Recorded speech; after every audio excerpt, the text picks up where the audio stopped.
కలకత్తాలో జూనియర్ వైద్యురాలపై అత్యాచారం చేసి హత్య చేసినటువంటి కేసులో మరియు తిరువనంతపురంలో ప్రియుడికి విషమిచ్చి చంపినటువంటి కేసులో తీర్పులు రావడం అయితే జరిగింది.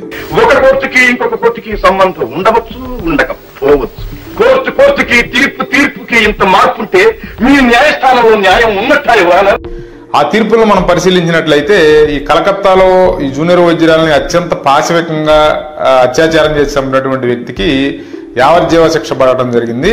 అట్లాగే ప్రియుడికి విషం ఇచ్చి చంపినటువంటి కేసులో ఆమెకి మాత్రం మరణశిక్ష విధించడం అయితే జరిగింది. ఈ రెండు తీర్పులపై దేశవ్యాప్తంగా చర్చ అయితే నడుస్తుంది. సోషల్ మీడియాలో కూడా సోషల్ మీడియా ఇన్ఫ్లుయెన్సర్స్ వాళ్ళ విశ్లేషణ చేయడం జరిగింది.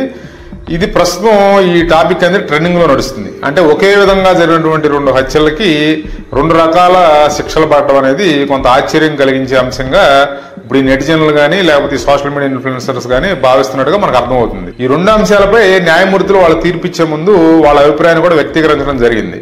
మొదటగా తిరువనంతపురంలో ఆ మహిళ వ్యవహారంలో అక్కడ జడ్జి గారు ఏం మాట్లాడారంటే, ఖచ్చితంగా ఇది ప్రీ ప్లాన్డ్ మర్డర్, అంటే ఈవిడ ప్రేమను అడ్డం పెట్టుకుని అతన్ని అడ్డు తొలగించుకోవాలనే ఉద్దేశంతో ముందే ప్రీ ప్లాన్ చేసి అతను హతమార్చడం జరిగింది. కాబట్టి ఈవిని ఖచ్చితంగా మరణశిక్ష ఈవిడికి కరెక్ట్ అనే ఉద్దేశంతో ఆయన తన అభిప్రాయాన్ని వ్యక్తీకరించడం అయితే జరిగింది. కలకత్తా కేసులో జడ్జి గారు తన అభిప్రాయాన్ని ఏమని వెలిబుచ్చారంటే, ఇది అనుకోకుండా జరిగినటువంటి క్రైమ్, అంటే ఇది ఎమోషనల్ గా అప్పటికప్పుడు అతను రెస్పాండ్ అయ్యి ఆమెను అత్యాచారం చేసి హత్య చేయడం జరిగింది.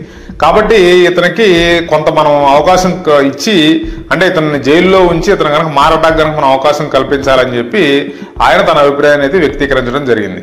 ఇక్కడ ఏ జడ్జి గారు ఇచ్చిన తీర్పు కరెక్ట్, ఏ జడ్జి గారు ఇచ్చిన తీర్పు రైట్ అనేది చెప్పడం నా ఉద్దేశం కాదు.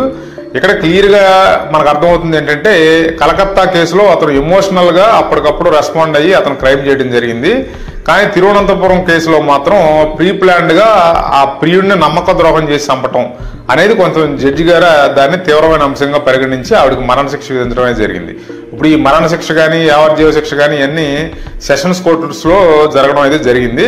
మరి మళ్ళీ వీళ్ళు పై కోర్టులకు వెళ్ళడం జరుగుద్ది, హైకోర్టుకి వెళ్తారు. మరి వీళ్ళు ఆర్థికంగా బలవంతులైతే వీళ్ళు సుప్రీంకోర్టు దాకా కూడా వెళ్ళే అవకాశాలు ఉన్నాయి. ఇక్కడ ఇచ్చినటువంటి ఈ తీర్పుల్ని ఆ పై కోర్టులు సమర్థిస్తాయా లేకపోతే వ్యతిరేకిస్తాయా అనేది మనం రాబోయే రోజుల్లో మనకు అర్థమవుతుంది.